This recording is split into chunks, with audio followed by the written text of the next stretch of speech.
আজ একটু ঘুম থেকে উঠতে লেট হয়ে গেছে, তাই তাড়াহুড়ো করে গোসল করছি। এমন সময় কলিং বেলের শব্দ শুনতে পাচ্ছি। নিশ্চয়ই সূর্য এসেছে। সূর্য হচ্ছে আমার স্বামী। সূর্যের চাকরির সূত্রে আমি আর সূর্য এ বাসায় ভাড়া থাকি। আমাদের গ্রামের বাড়ি পশ্চিম মেদিনীপুর। চাকরি সূত্রে আমরা কলকাতায় থাকি। সকালবেলা ঘুম থেকে উঠে চা বানাতে গিয়ে দেখলাম দুধ পাউডার নেই, তাই সূর্যকে বলেছিলাম আমি গোসল করতে করতে সূর্য যেন গিয়ে দুধ পাউডার নিয়ে আসে। কিন্তু সূর্যের আসতে দেরি হচ্ছে দেখে আমি দরজাটা লক না করে গোসল করতে চলে এসেছি। দরজা যে লক করিনি সেটা কিন্তু সূর্য জানে না। আমি জানতাম সূর্য গোসলের মাঝপথে এসে কলিং বেল টিপবে, তাই বুদ্ধি করে বাথরুমে মোবাইল নিয়ে এসেছিলাম। গোসল থামিয়ে মোবাইলটা হাতে নিয়ে সূর্যকে ফোন দিলাম। সূর্য রিসিভ করতে বললাম, দরজা খোলা আছে, তুমি ভেতরে ঢোকো, আমি এখন গোসল করছি। বলেই তাকে কোনো কিছু বলতে না দিয়ে মোবাইলের লাইনটা কেটে দিয়ে আমি গোসল করতে লাগলাম। একটু পরে আমি গোসল সেরে একটা গামছা পেঁচিয়ে বাথরুম থেকে বের হলাম। বাথরুমের দরজার সামনে এসে দাঁড়িয়ে আমার মাথায় দুষ্টু বুদ্ধি ভর করলো। যেহেতু এই বাসায় আমি আর আমার স্বামী ছাড়া আর কেউ থাকে না, তাই যে কোনো পোশাকে আমি চলাফেরা করতে পারি। স্বামীর কাছে স্ত্রীর আর পর্দা কি, তাই আমি ভাবলাম গামছা পরে ওর সামনে গিয়ে ওকে চমকে দিব। যেমন চিন্তা তেমন কাজ। ওকে চমকে দেওয়ার জন্য ড্রয়িং রুমের দিকে চলে গেলাম। চোখ বন্ধ করে গুটি গুটি পায়ে ড্রয়িং রুমে এসে সূর্যের সামনাসামনি দাঁড়িয়ে বললাম, সব দেখে বলো তো সূর্য আমাকে কেমন লাগছে? আপনাকে হ্যাপি লাগছে ভাবি। ভাবি শব্দটা শুনে আমি চমকে উঠলাম। সূর্য কেন আমাকে ভাবি ডাকবে? সামনের দিকে তাকাতেই দেখলাম আমাদের গ্রামের বাড়ি পশ্চিম মেদিনীপুরে আমার চাচা শ্বশুরের ছোট ছেলে শুভ্র বসে আছে।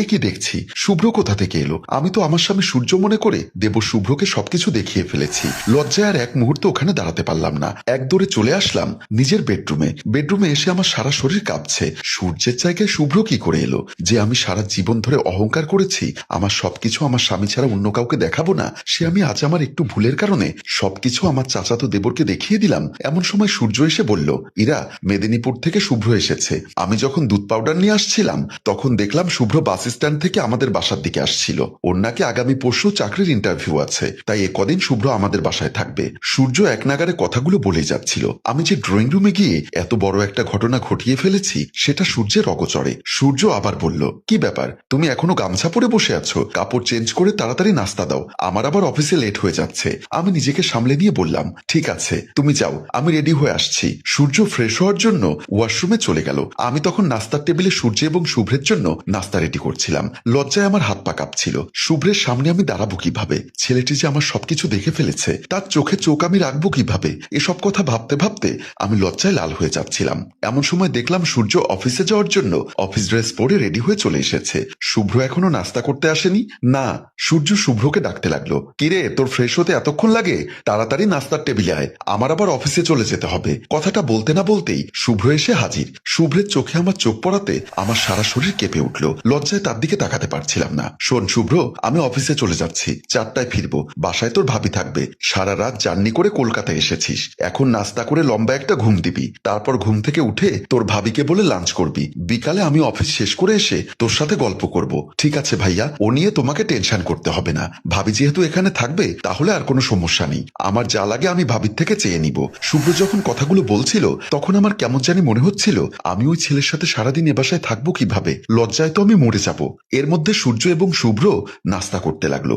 সূর্য যখন অফিসে চলে যাওয়ার জন্য মেইন দরজার সামনে এসে আমাকে ডাকতে লাগলো তখন আমিও বাইরে চলে যাওয়ার জন্য রেডি হয়ে দরজার সামনে চলে আসলাম। আমাকে দেখে সূর্য বলল, ইরা, তুমি আবার কোথায় যাচ্ছ? আমি তখন বুদ্ধি কাটিয়ে সূর্যকে বললাম, সূর্য, আমার বান্ধবী রিমোট ডেলিভারি হবে, তাকে নাকি একটু আগে হসপিটালে ভর্তি করিয়েছে। ওর শাশুড়ি আমাকে খুব করে বলল আমি যেন তাড়াতাড়ি হসপিটালে যাই। তাহলে শুভ্র একা একা এখানে থাকবে কি করে? আর দুপুরে লাঞ্চ কিভাবে করবে? শুভ্র পুরুষ মানুষ, সারাদিন ঘুমোবে, সমস্যা কি?